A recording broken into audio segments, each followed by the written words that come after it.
ഇന്ത്യയുടെ 79ാമത് സ്വാതന്ത്ര്യദിനം. ഇന്ത്യക്ക് സ്വാതന്ത്ര്യം ലഭിച്ചിട്ട് 78 വർഷങ്ങൾ തികയുന്നു. ഒത്തിരി കാര്യങ്ങൾ നമുക്ക് ആഹ്ലാദിക്കാനും സന്തോഷിക്കാനും ഈ കാലയളവിൽ ഉണ്ടായിട്ടുണ്ട്. ഒരു നൂറ്റാണ്ടിൻ്റെ മുക്കാൽ ഭാഗം കടന്ന് നമ്മൾ മുന്നോട്ട് പോവുകയാണ് സ്വതന്ത്ര രാഷ്ട്രം എന്ന അർത്ഥത്തിൽ.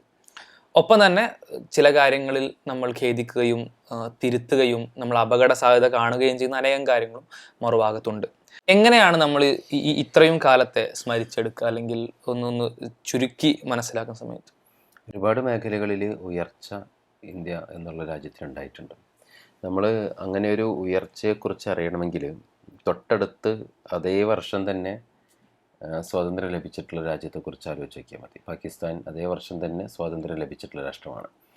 അതിൻ്റെ ജനാധിപത്യ വ്യവസ്ഥിതിയും അതോടൊപ്പം തന്നെയുള്ള ജനങ്ങളുടെ ജീവിതവും ഒക്കെ ഇപ്പോൾ ഏതൊരവസ്ഥയിൽ നിൽക്കുന്നു എന്നുള്ളതും ഇന്ത്യയിൽ എത്രത്തോളം മാറ്റം അത് കൊണ്ടുവന്നിട്ടുണ്ട് എന്നുള്ളതും നമ്മളൊന്ന് ചർച്ച ചെയ്താൽ തന്നെ ഇന്ത്യക്കുണ്ടായിട്ടുള്ള ഒരു വളർച്ചയെ നമുക്ക് കൃത്യമായിട്ട് രേഖപ്പെടുത്താൻ സാധിക്കും. ഒരുപാട് ജനാധിപത്യ മേഖലയിൽ വലിയ ഉയർച്ചയിലേക്കാണ് ഇന്ത്യ ഒരു കാലം വരെ പോയിട്ടുണ്ടായിരുന്നത്. ഇന്ന് നമ്മൾ ഇന്ത്യയെ നോക്കുന്ന സമയത്ത് ലോകരാജ്യങ്ങളിൽ വലിയ രീതിയിലുള്ള സ്വാധീനം ചെലുത്താൻ പറ്റുന്ന ഒരു ശക്തിയായി ഇന്ത്യ മാറിയിട്ടുണ്ട് എന്നുള്ളത് തന്നെയാണ് ഈ ഒരു സമയത്ത് ഓർത്തെടുക്കാൻ പറ്റുന്ന ഏറ്റവും നല്ല ഒരു പോസിറ്റീവായിട്ടുള്ള കാര്യങ്ങളിലേക്ക് നമുക്ക് ഡിപ്ലോമാറ്റിക് പവർ ഡിപ്ലോമാറ്റിക് പവർ ഉണ്ടായിട്ടുണ്ട്. പക്ഷേ ഡിപ്ലോമാറ്റിക് പവറിനെ കുറിച്ച് നമ്മൾ വേറൊരു ചർച്ചയിലേക്ക് വരേണ്ടതാണ്. കാരണം ലോകരാഷ്ട്രങ്ങൾക്കിടയിൽ ഒരു ശക്തിയായി വളരാൻ ഇന്ത്യക്ക് ഒരു പരിധിവരെയൊക്കെ സാധിച്ചിട്ടുണ്ട് എന്നുള്ളത് തന്നെയാണ് നമുക്ക് മനസ്സിലാക്കാൻ പറ്റുന്നത്. അത്തരമൊരു ശക്തിയായി വളരാനുള്ള ഒരു കാരണം എന്ന് വെച്ചാൽ, ഇപ്പോൾ നെഹ്റു മുതലുള്ള നമ്മുടെ ദേശീയ നേതാക്കൾ അവർ വഹിച്ച മറ്റ് രാജ്യങ്ങൾക്കിടയിൽ വഹിച്ച പ്രധാനപ്പെട്ട റോളുകളാണ്. അത് നിലപാടുകളുടെ ഇന്ത്യയുടെ നിലപാടെന്ന് പറയുമ്പോൾ അത് ഒരുപാട് വർഷം മുതൽ തന്നെ ആളുകൾ ഉറ്റുനോക്കുന്ന, മറ്റു രാജ്യങ്ങൾ ഉറ്റുനോക്കുന്ന തരത്തിൽ ഒരു മാതൃകായോഗ്യമായ ഒരു നിലപാട് അന്താരാഷ്ട്ര പ്രശ്നങ്ങളിലും മറ്റും ചേരിചേരാ നയം മുതൽ അത്തരമൊരു നോട്ടബിൾ പൊസിഷൻ എടുക്കാൻ ഇന്ത്യക്ക് സാധിച്ചിരുന്നു.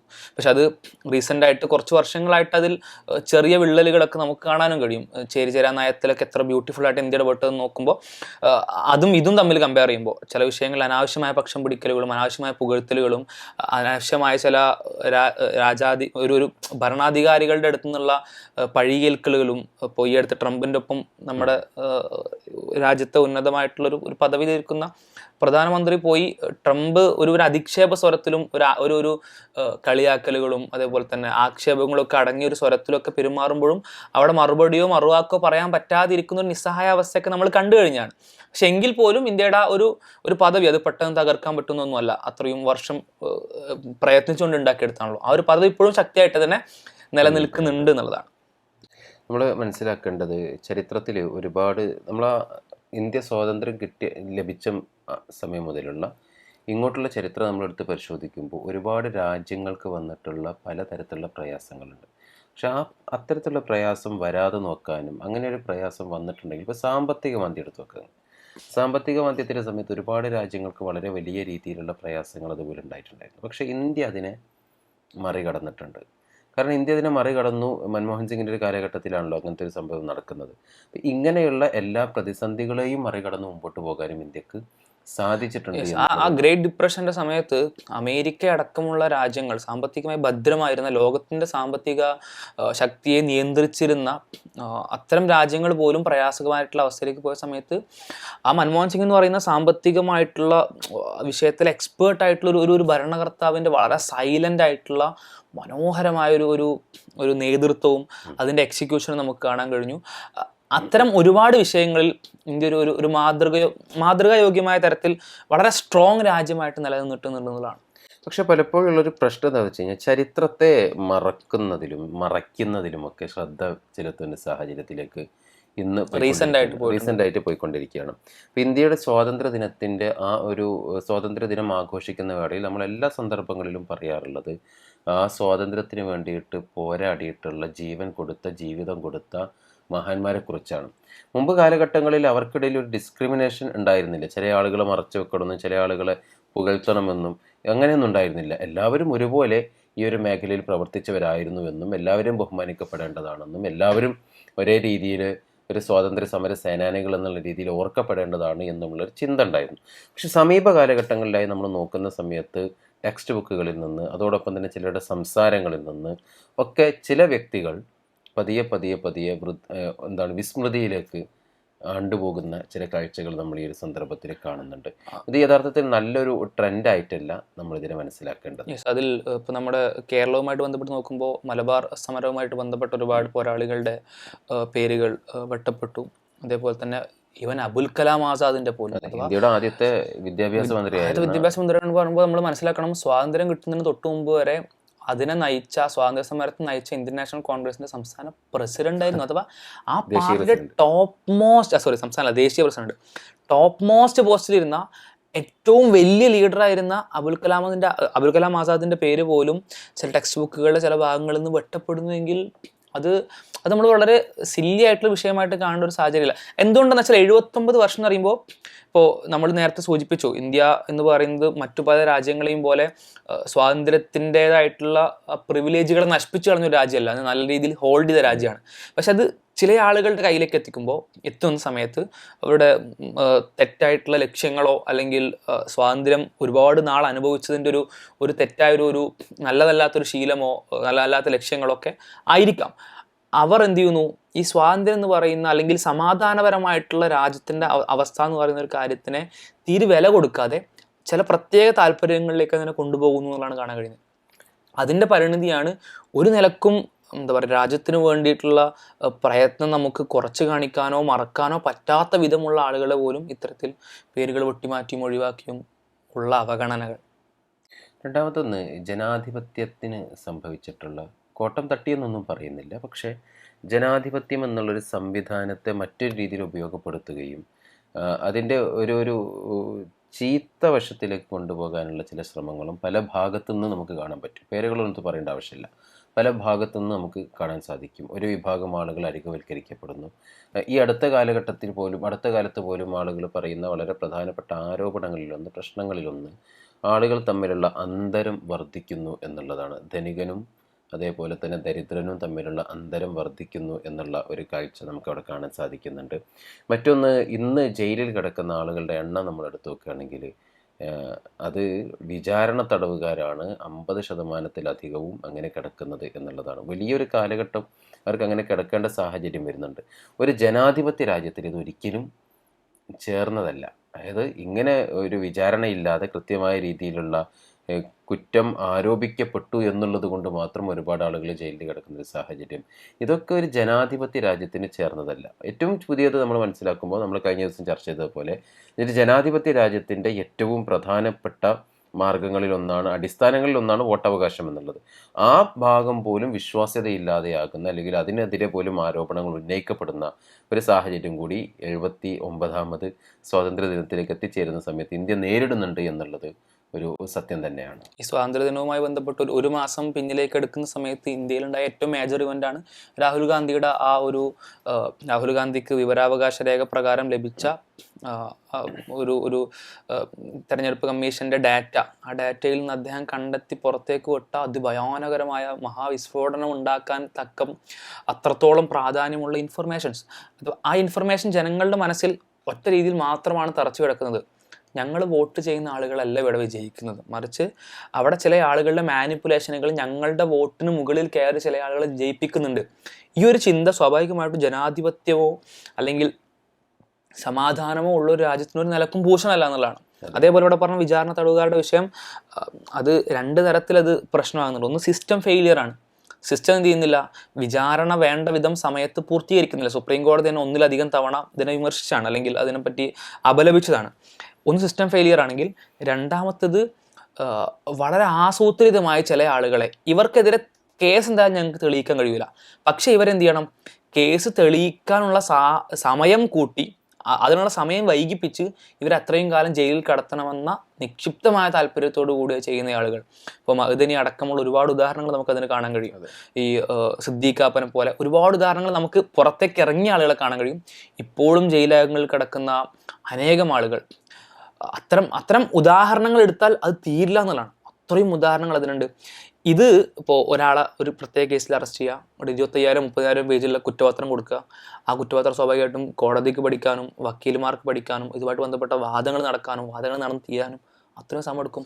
10 കൊല്ലം കഴിഞ്ഞ് 15 കൊല്ലം കഴിഞ്ഞ് ഒരാൾ നിരപരാധിയാണെന്ന് പറയുക, അയാൾ പിന്നീട് വെറുതെ വിട്ടയക്കപ്പെടുക എത്രത്തോളം പരിതാപകരമായിട്ടുള്ള അവസ്ഥയാണ്. അപ്പോൾ ഈ ഒരു ജനാധിപത്യത്തിൻ്റെ മറ്റൊരു പ്രശ്നം എന്ന് വെച്ചാൽ ഇപ്പോൾ ഡെമോക്രസിക്ക് മെജോറിറ്റേറിയനിസത്തിലേക്ക് ലീഡ് ചെയ്യാൻ പറ്റുന്നതാണ്. ഭൂരിപക്ഷവാദത്തിലേക്ക് അല്ലെങ്കിൽ ഭൂരിപക്ഷത്തിൻ്റെ താല്പര്യം ന്യൂനപക്ഷത്തിൻ്റെ മേലെ അടിച്ചേൽപ്പിക്കുന്ന ഒരു അവസ്ഥയിലേക്ക് പോകാനുള്ളൊരു പൊട്ടൻഷ്യൽ ജനാധിപത്യത്തിൻ്റെ ഡെമോക്രസിയുടെ നെഗറ്റീവ് സൈഡ് ഉള്ളതാണ്. ഡെമോക്രസി എന്ന് പറഞ്ഞാൽ ഒരു ഇൻക്ലൂസീവ്നെസ് ഉണ്ടാകുന്നില്ല, മറിച്ച് നമ്മൾ ഒരു സമത് പറഞ്ഞ പോലെ ഒരു ഭൂരിഭാഗം വിചാരിക്കുന്ന എന്താണോ അതിലേക്ക് മറ്റുള്ളവർ എത്തുക എന്നുള്ളൊരു അവസ്ഥയിലേക്കാണ്. ഈ ഡെമോക്രസി എന്ന് പറഞ്ഞാൽ പ്യൂർലി ഒരു ഹോളി ആശയമൊന്നുമല്ല. ഡെമോക്രസിക്ക് അതിൻ്റെതായിട്ടുള്ള ഒരുപാട് പ്രശ്നങ്ങളുണ്ട്. ആ പ്രശ്നങ്ങളുടെ വശം എന്ന് പറഞ്ഞാൽ ഏറ്റവും വലിയ പ്രശ്നം എന്താണ്? ഒരു നാട്ടിലെ ഭൂരിപക്ഷത്തിന് ഇന്ന കാര്യം ശരിയാണെന്ന് തോന്നുമെങ്കിൽ ആ ഭൂരിപക്ഷത്തിന് ഡെമോക്രസിയുടെ ചില ലൂപ്പ് ഹോൾസ് ഉപയോഗിച്ചിട്ട് എന്ത് ചെയ്യാം, ന്യൂനപക്ഷത്തിന് മുകളിൽ അവർക്ക് താല്പര്യമില്ലാത്തൊരു കാര്യം അടിച്ചേൽപ്പിക്കാൻ കഴിയും. ആ ലൂപ്പ് ഹോൾസ് ഉപയോഗിക്കപ്പെടുന്ന ഒരവസ്ഥയിലേക്ക് എന്ത് ചെയ്യുന്നത് മാറുന്നു എന്നുള്ളതാണ്. ഇത് ന്യൂനപക്ഷങ്ങളെ കുറിച്ച് പറയുമ്പോൾ മതപരമായ ന്യൂനപക്ഷങ്ങൾ മാത്രമല്ല, ഭാഷാ ന്യൂനപക്ഷങ്ങൾ, സാമൂഹികമായിട്ടുള്ള പ്രാദേശികമായിട്ടുള്ള ഇങ്ങനെയുള്ള പല മേഖലകളിലും ആളുകൾ പ്രയാസം അനുഭവിക്കുന്നുണ്ട് എന്നുള്ളത് ഏറ്റവും വലിയ ഉദാഹരണമാണ് ആദിവാസികൾക്ക് മതപരമായോ ശരിക്കും ജാതിപരമായിട്ട് പോലും അവർക്ക് അവർ ഈ തട്ടുകളിലൊന്നും ഉൾപ്പെടാത്ത ആളുകളാണ്. ജാതിപരമായിട്ട് പോലും തട്ടുകൾ ഉൾപ്പെടാത്ത ആളുകളാണ്. അവരുടെ ടെറിട്ടറിയിൽ അവരുടേതായ ജീവിതം നയിക്കുന്ന ആളുകളാണ്. എങ്കിലും എന്ത് ചെയ്യുന്നു, അവർ ന്യൂനപക്ഷമാണെന്നുള്ളത് കൊണ്ട് മാത്രം അവരുടെ ഒരുപാട് അവകാശങ്ങൾ ഹനിക്കപ്പെടുന്നതാണ്. നമ്മൾ അടുത്തൊരു വിഷയത്തിലേക്ക് പോകുകയാണെങ്കിൽ മാധ്യമങ്ങൾക്ക് സംഭവിച്ചിട്ടുള്ള സ്വാതന്ത്ര്യമായിട്ട് ബന്ധപ്പെട്ട് മാധ്യമങ്ങൾക്ക് സംഭവിച്ചിട്ടുള്ള ഒരു മാറ്റമുണ്ട്. സമീപ കാലഘട്ടങ്ങളിൽ പലപ്പോഴും റൈസ് ചെയ്യപ്പെടേണ്ട പല വാർത്തകളും ഒതുക്കപ്പെടുകയും എന്നാൽ അതിനെ കവർ ചെയ്യാൻ വേണ്ടി ഉപയോഗിക്കുന്ന അത്രത്തോളം പ്രാധാന്യമല്ലാത്ത വാർത്തകൾ കൊണ്ടുവന്ന് വലിയ വാർത്തകളാക്കി കൊണ്ടുവരികയും ചെയ്യുന്ന രീതി സമീപ കാലഘട്ടങ്ങളിൽ നമ്മൾ കാണുന്നുണ്ട്. യെസ്, ഇപ്പോൾ നമ്മൾ ഇന്ത്യയിൽ മാധ്യമങ്ങൾ ആശ്രയിക്കുകയാണെങ്കിൽ ഇന്ത്യ ശരിക്കും മറ്റു പല രാജ്യങ്ങളിലുള്ള പോലത്തെ വിസിബിൾ ആയിട്ടുള്ള എന്താ പറയുക തടയലുകളില്ല. ആകെ 2 കേസുകളിൽ നമുക്കത് കാണാൻ കഴിയും, 2-3 കേസുകളിൽ കാണാൻ കഴിയും. ഒന്ന് ഏഷ്യാനെറ്റിനെതിരെയുള്ള നടപടി, മറ്റൊന്ന് മീഡിയ വണ്ണിനെതിരെയുള്ള നടപടി, മറ്റൊന്ന് BBC-യുടെ ഓഫീസുമായിട്ട് ബന്ധപ്പെട്ടുണ്ടായിരുന്ന നടപടി. അത് ലോകത്തിൻ്റെ മുമ്പിൽ ഇന്ത്യ മാനം കെട്ട ഒരു സാഹചര്യമാണ്. വളരെ മോശമായിട്ടുള്ള നടപടിയായിരുന്നു. പക്ഷേ അങ്ങനത്തെ ഇത് മാറ്റി വെച്ചാൽ വേറെ സാഹചര്യങ്ങൾ അങ്ങനത്തെ അല്ല. വേറെ മാധ്യമങ്ങൾക്ക് സ്വാതന്ത്ര്യമുള്ള എവിടേക്കും കയറി ചെല്ലാനും അല്ലെങ്കിൽ അവരുടെ റിപ്പോർട്ടിങ് തടസ്സമില്ലാത്ത രാജ്യമാണ്. എന്നിട്ട് പോലും ഇന്ത്യയുടെ മാധ്യമ സ്വാതന്ത്ര്യം അല്ലെങ്കിൽ പ്രസ് ഫ്രീഡം ഇൻഡെക്സിൽ ഇന്ത്യയുടെ സ്ഥാനം 151. അവിടെ നമ്മൾ ആലോചിക്കണം. അത് ഇത്തരം സാഹചര്യങ്ങളിൽ വിലക്കുകളുള്ള മാധ്യമങ്ങൾ പുറത്തേക്ക് ക്യാമറ കൊണ്ട് ഇറങ്ങിയാൽ തന്നെ അവിടെ തടയുന്ന പല രാജ്യങ്ങളുടെ ഒപ്പമാണ്, അല്ലെങ്കിൽ അത്രത്തോളം പബ്ലിക്കിൽ മാധ്യമങ്ങൾക്ക് വിലക്കുള്ള പല രാജ്യങ്ങളുടെ ഒപ്പമാണ് നമ്മുടെ രാജ്യത്തിൻ്റെ സ്ഥാനമെങ്കിൽ മറ്റ് മാനദണ്ഡങ്ങൾ പരിശോധിക്കുമ്പോൾ ഈ മാധ്യമങ്ങളെ ചില പ്രത്യേക ആളുകൾ, ഇപ്പോൾ ഒരൊറ്റ കോർപ്പറേറ്റിൻ്റെ അണ്ടറിലാണ് ഒരുപാട് മാധ്യമങ്ങളെങ്കിൽ അത് പ്രസ് ഫ്രീഡം ഇൻഡെക്സിനെ സംബന്ധിച്ച് അത് നമ്മളെ റാങ്കിനെ താഴത്തേക്ക് കൊണ്ടുപോകുന്ന കാര്യമാണ്. അതേപോലെ തന്നെ ഒരു ഗവൺമെൻറ്റിനോ അല്ലെങ്കിൽ ഒരു പാർട്ടിക്കോ ഒരു സഖ്യത്തിനോ വേണ്ടി അജണ്ടകൾ തീരുമാനിക്കുന്ന തരത്തിലാണ് ഒരുപാട് മാധ്യമങ്ങളെങ്കിൽ അത് നമ്മളെ റാങ്കിനെ താഴത്തേക്ക് കൊണ്ടുവരുന്ന മാനദണ്ഡമാണ്. അത്തരം ഒരുപാട് മാനദണ്ഡങ്ങളിൽ ഈ മാധ്യമങ്ങളുണ്ട്. പക്ഷെ മാധ്യമങ്ങളെ ധർമ്മം ചെയ്യാൻ പറ്റാത്ത വിധം ഒരു ട്രാപ്പിനുള്ളിൽ അവരെ കെട്ടിയിട്ടിരിക്കുകയോ അല്ലെങ്കിൽ അതിലേക്ക് അവർ സ്വയം വരാൻ പറ്റുന്ന തരത്തിലുള്ള സാഹചര്യം ഉണ്ടാക്കുകയോ ചെയ്ത് ഒരു പ്രസ് ഫ്രീഡം ഇൻഡെക്സിൽ ഇന്ത്യയുടെ അല്ലെങ്കിൽ ഒരു മാധ്യമ സ്വാതന്ത്ര്യത്തിൻ്റെ രംഗത്ത് ഇന്ത്യയുടെ ഒരവസ്ഥ വളരെ പരിതാപകരമാകുന്ന ഒരു സാഹചര്യത്തിൽ നമ്മൾ ജീവിക്കുന്നതാണ്. അവസാനം നമ്മൾ പറയുന്ന സമയത്ത് ഇന്ത്യയുടെ ഒരു ഡിപ്ലോമസിയെ കുറിച്ച് കൂടി സൂചിപ്പിക്കേണ്ടതുണ്ട്. നമ്മൾ നേരത്തെ പറഞ്ഞിട്ടുള്ള ഈ ചരിത്രത്തിലെല്ലാം എല്ലാ രാജ്യങ്ങളുമായും സൗഹൃദം സ്ഥാപിക്കുന്ന ഏറ്റവും നല്ല രീതിയിൽ മുന്നോട്ട് പോകുന്ന ഒരു സാഹചര്യമാണ്. പക്ഷേ ഇന്ന് ഇന്ത്യയുടെ ഒരു അവസ്ഥ എടുത്ത് നോക്കുന്ന സമയത്ത് ചുറ്റിക്കിടക്കുന്ന രാജ്യങ്ങൾ പോലും ഇന്ത്യയുടെ സൗഹൃദ രാജ്യങ്ങളായി മാറുന്നില്ല എന്നുള്ളതാണ്. പാകിസ്ഥാനും ചൈനയും പണ്ടേ ഒരു ഈ സംഘർഷാവസ്ഥയിൽ നിൽക്കുന്നതാണ്. ഇന്ത്യയുമായിട്ട് വളരെ നല്ല ബന്ധം സ്ഥാപിച്ചിരുന്ന രാജ്യങ്ങളൊന്നായിരുന്നു നേപ്പാൾ ഇപ്പോൾ ഇന്ത്യയുമായി അത്ര നല്ല സൗഹൃദ ബന്ധത്തിലല്ല ഉള്ളത്. മാലിയിൽ നിന്ന് ഇന്ത്യയോട് പിന്നെ ഇന്ത്യൻ പട്ടാളക്കാരോട് പുറത്തു പോകാൻ വേണ്ടി നിലവിലെ പ്രസിഡന്റ് ആവശ്യപ്പെടുകയാണ്. ബംഗ്ലാദേശ് നമ്മളിങ്ങനെ പറയുന്ന സമയത്ത് ഇന്ത്യ ഇങ്ങനെ കൈ തിരിച്ചു നിൽക്കുമ്പോൾ അതിനടിയിലൊരു തണല് പോലെ നിൽക്കുന്ന അല്ലെങ്കിൽ തണലേറ്റ് നിൽക്കുന്നത് പോലെയുള്ള രാജ്യമായിരുന്നു. മറ്റൊരിടത്ത് പറഞ്ഞ ബംഗ്ലാദേശിന് സ്വാതന്ത്ര്യം കൊടുത്ത തന്നെ ഇന്ത്യയാണ്. പക്ഷെ ഇന്ന് ആ ബംഗ്ലാദേശ് ഇന്ത്യയുമായിട്ടുള്ള ബന്ധം എന്താണെന്ന് നോക്കേണ്ടതുണ്ട്. ശ്രീലങ്കയിൽ ഒരു പോർട്ട് ഇപ്പോഴും ചൈനയുടെ കയ്യിലാണുള്ളത്. ചൈന ഒന്നിലധികം പോർട്ടുകൾ 4 പുറത്തും വാങ്ങി നമ്മൾ ആക്ച്വലി ചൈനയുടെ മതിലിൻ്റെ ഉള്ളിലാണ് നമ്മളെന്ന് വേണമെങ്കിൽ പറയാം, ചുറ്റിക്കിടക്കുന്നതാണ്. അതിലേക്കാണ് പിന്നെ റഷ്യയുമായുള്ള ഒരു ബന്ധത്തിന്റെ അടിസ്ഥാനത്തിൽ അമേരിക്ക കൊമ്പ് കോർക്കുന്ന ഒരു സാഹചര്യം ഉണ്ടാകുന്നത്. റഷ്യയിൽ നിന്ന് എണ്ണ വാങ്ങിയത് സംസ്കരിച്ച് യൂറോപ്യൻ രാജ്യങ്ങൾക്ക് വിൽക്കുന്ന സമയത്ത് ഉണ്ടാകുന്ന ഒരു പ്രശ്നത്തെക്കുറിച്ച് പറഞ്ഞിട്ട് അതിലേക്ക് വരുന്നത്. അവിടെ ചൈന അടുക്കാനൊരു ശ്രമം നടത്തിയിട്ടുണ്ടായിരുന്നെങ്കിൽ പോലും അതുപോലും വിജയിക്കാത്തൊരു സാഹചര്യമുള്ളത്. അപ്പോൾ നമ്മൾ മനസ്സിലാക്കുന്ന സമയത്ത് മറ്റുള്ള രാജ്യങ്ങളോടുള്ള സമീപനത്തിലും കഴിഞ്ഞ 10 വർഷങ്ങളായി ഇന്ത്യയിൽ വന്നിട്ടുള്ള, ഇന്ത്യക്ക് സംഭവിച്ചിട്ടുള്ള ഒരു മാറ്റം അത് ഈ ഒരു അപകടാവസ്ഥയിലേക്ക് കൊണ്ടുപോകുന്ന രീതിയിലാണ് നമുക്ക് കാണാൻ സാധിക്കുന്നത്. മാത്രമല്ല ചില കാര്യങ്ങൾ ബോധിപ്പിക്കാനും പറ്റുന്നില്ല എന്നുള്ളതാണ്. ഇപ്പോൾ ലാസ്റ്റ് ഉണ്ടായ പാകിസ്ഥാനുമായിട്ടുണ്ടായ പഹൽഗാം ആക്രമണവുമായിട്ട് ബന്ധപ്പെട്ട പ്രശ്നങ്ങൾ, ഓപ്പറേഷൻ സിന്ദൂർ തിരിച്ചു കൊടുക്കുന്നു. അത് ബോധ്യപ്പെടുത്താൻ വേണ്ടി ഇന്ത്യയുടെ പ്രതിപക്ഷത്തെ വാഗ്മികൾ അടക്കമുള്ള ഒരു സഖ്യം എന്ത് ചെയ്യാണ്, പല രാജ്യങ്ങളിലേക്കും പോവുകയാണ്. UN അടക്കമുള്ള പല വേദികളിൽ അവർ സംസാരിക്കുകയാണ്. ശശി തരൂർ അതിലുണ്ട്, ജോൺ ബ്രിട്ടാസ് അതിലുണ്ട്, അങ്ങനെ വളരെ പ്രശസ്തരായിട്ടുള്ള ആളുകൾ അതിലുണ്ട്.